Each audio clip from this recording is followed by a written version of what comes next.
సరే సిస్టర్, యేసుక్రీస్తు నామంలో కాన్ఫరెన్స్ కాల్లో కూడా వచ్చిన సహోదరి అందరికీ మరొకసారి నా హృదయపూర్వక వందనాలు చెల్లించుకుంటున్నాం. పాటల ద్వారా దేవుని మహింపరచుకుందాం. ఇది నేను తీయంలోనే నాకు ఇవాళ ఈరోజు ఈ ప్రేమ శాశ్వత కలం అనే పాట వచ్చింది.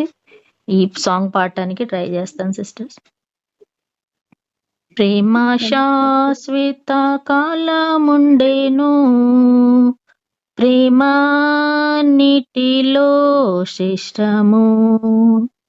ప్రేమ శాశ్వత కాలముండును, ప్రేమ నీటిలో శ్రేష్టము. ప్రేమ విలువను సిలువ చూపే, ప్రేమ ఏటిదు ప్రభువు నేర్పే. ప్రేమ విలువను సిలువ చూపే, ప్రేమ ఏటిదు ప్రభువు నేర్పే.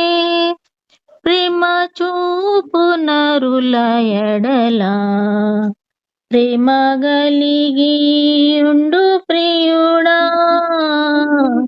ప్రేమ శాశ్వత కాలముండెను, ప్రేమ నీటిలో శ్రేష్టము. ప్రేమలో దీర్ఘ శాంతము, ప్రేమలో దయాలత్వము. ప్రేమలో దీర్ఘ శాంతము, ప్రేమలో దయాలత్వము. ప్రేమ సహింపును, ప్రేమ గలిగి ఉండు ప్రియుడా. ప్రేమ శాశ్వత కాలముండెను, ప్రేమ నీటిలో శ్రేష్టము. ప్రేమలో డంబముండదు, ప్రేమ ఉప్పొంగదెప్పుడు. ప్రేమలో డంబముండదు, ప్రేమ ఉప్పొంగదెప్పుడు.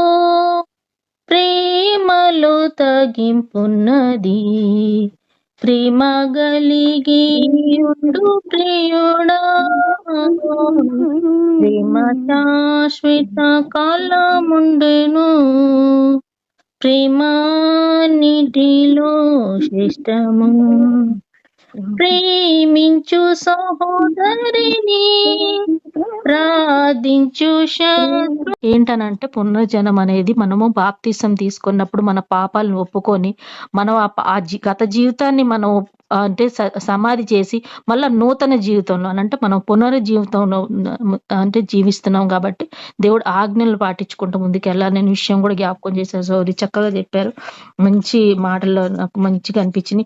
అదేవిధంగా ఆయన శక్తిని జ్ఞాపకం చేశాడు. ఆయన శక్తి ఎంత బలవంతమైందో, ఆయన శక్తిని అది మనం గ్రహించాలి. మనము ఆయన శక్తిని తక్కువ అంచనా వేయకూడదు. దేవుని శక్తి ఎంత గొప్పదో. మనం ఎంత బలహీన పరిస్థితిలో ఉన్నా కానీ, దిగజారి పరిస్థితిలో ఉన్నా కానీ, అనారోగ్యం మనకి క్షీణించిపోయి మంచాన్ని పట్టుకున్నా కానీ నన్ను వేస్తాడు దేవుడు అని, అంత గొప్ప శక్తి గలడు దేవుడు అని మనం గుర్తు చేసుకోవాలని సోదరి మనం జ్ఞాపకం చేశాడు.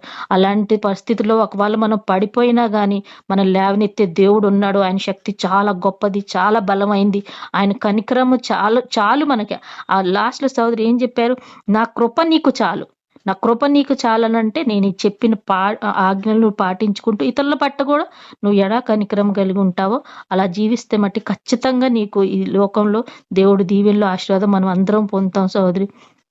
మనకి ఈ దేవుడు ఇచ్చిన జీవితం మనది దీంట్లో మనది ఏ భాగం కూడా మనది కాదు అనంటే మనది చిత్తము గాని మన జ్ఞానం గాని మనకి దేవుడు ఇచ్చిన సమస్తం ప్రతి ఒక్కది దేవుని ద్వారానే మనం పొందాం. మనకి ఇచ్చిన ఆరోగ్యం, మనకి ఇచ్చిన ఐశ్వర్యం గాని, ఈ లోకంలో ధనధాన్యాలు గాని, సమృద్ధి గాని, బిడ్డలను గాని, మనకు కలిగిన సమస్తం మనకి దేవుడు కృపనే. ఆయన కృప ద్వారానే మనం జీవిస్తున్నాం. ఆయన కృప లేకపోతే ఈ రోజు ఈ సజీవుగా ఉన్నామనంటే కేవలం ఆయన కృప. చూడండి, గత సంవత్సరం మనం జ్ఞాపకం చేసుకున్నాం, ఎంతో మంది అంటే ఈ సంవత్సరం చూడకుండా కూడా గతించిపోయారు. కానీ ఆయన కృప మన పట్ల ఉంది కాబట్టే, ఆయన కృప ఉంది కాబట్టే మనం సజీవులుగా ఉన్నాం. ఈ రోజు ఇలా దేవుని వాక్యాలను వింటున్నాము, దేవుని వాక్యాలు చదువుకుంటున్నాం. అదేవిధంగా సోదరి ఒక విషయం బాగా జ్ఞాపకం చేశారు, నిత్యం వాక్యం చదువుకోవాలి, ఆయన కృప కలుకోవాలనంటే నిత్యం మనం ఆయనకు వాక్యాల్ని నెవరేసుకుంటూ వెళ్ళాలి. ఒకరోజు మనం చూడండి, ఈ శారీరక ఆహారం ఒక్కరోజు తినకపోతే మళ్ళా రెండో రోజు కోసం అల్లాడిపోతా ఉంటాం. రెండో రోజు ఏంటి, ఉదయం తింటేనే సాయంత్రానికి అల్లాడిపోతా ఉంటాం. అలాంటిది ఆత్మిక ఆహారము అసలు మనము అంటే మనం ఒక్కరోజు లేకుండా ఎలా ఉండగలము? అంటే అనేకుల మంది అలా ఉంటున్నారు. కానీ అలా ఎలా ఉండగలుగుతున్నారు అసల? ఒక్కరోజు శారీరక ఆహారం లేకుంటేనే అల్లాడిపోతున్నామే. ఆత్మిక ఆహారం మన ఆత్మకి ఎంత ముఖ్యమైనదనే విషయం ఎందుకు తెలుసుకోలేకపోతున్నారు అనేకులు అని కూడా మనమైతే దేవుని దయలో అంటే మనకున్న సావాసంలో అయితే దేవునిలో ఉన్న బిడ్డలం అయితే ప్రతిదినం ఆత్మిక ఆహారం పొందుతున్నాం. కానీ ఇంకా ఎంతో మంది ఆత్మిక ఆహారంకు దూరంగా ఉన్నారు కాబట్టి అట్టి బిడ్డలు కూడా మనం పేరేపని వాళ్ళని కలిగజేసి వాళ్ళని కూడా మనం ఎంకరేజ్ చేసి దేవుని ఆత్మిక ఆహారం పొందుకోవాలి. నిత్యం ప్రార్థనలో ఉండాలి. ఆయన కనికరమును పొందాలి.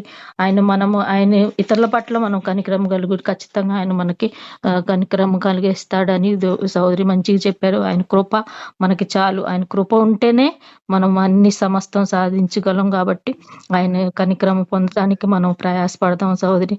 ప్రతిదినం నిత్యం ప్రార్థనలో ఉందాం. ఆయన కృపని, ఆయన శక్తిని గ్రహించుదాం. ఆయన గొప్ప దేవుడు, కనికరం కలిగిన దేవుడు కాబట్టి ఇప్పుడు ఆయనలోనే మనం జీవిస్తాం. నాకు ఇచ్చిన సమయం కొరకై ఈ సహోదరులందరికీ మరోసారి వందనాలు చెల్లించుకో. దేవుడు మీ అందరిని దీవించునుగా. సిస్టర్ ప్రార్థన ఎవరు చేస్తారు? అది చెప్పండి సిస్టర్. ప్రేయర్ రిక్వెస్ట్ చెప్పండి. సిస్టర్ అడగండి. ప్రేయర్ రిక్వెస్ట్, ప్రిసిల్లాకి హెల్త్ కొంచెం